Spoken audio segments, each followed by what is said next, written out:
If you want to use your Poco F8 Ultra as a remote controller, first of all, you have to start by opening that app drawer and you have to search for Mi Remote application.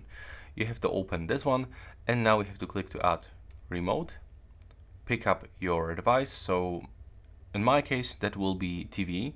By the way, if you have the Xiaomi TV, you have to select this option or Xiaomi box.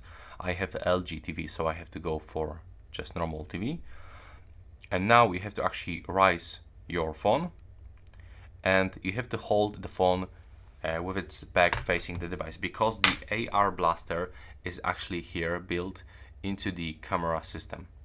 So it's not here, it's just here. So if you want to like change something, you will have to point not like this, but like this. And now when you did it, you will have to click that you've got it. And now you have to select your device brand. So in my case, this is the LG TV, as I told you. Now you have to grab the remote controller of your TV and turn on your TV.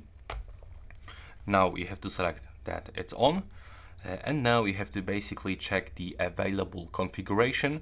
So when you click over here, you have to mark if the volume go up on your TV. If not, you have to select no, and you will be redirected to this another configuration. And you have to basically repeat this over and over. And if the volume goes up on your TV, you have to select yes. Now as you can see, you can change the name of your device, of your TV. You can also add a shortcut to the home screen, for example. You have to click here, and now you can find actually your remote controller, so you can change channels, volume up, volume down, turn it on and off.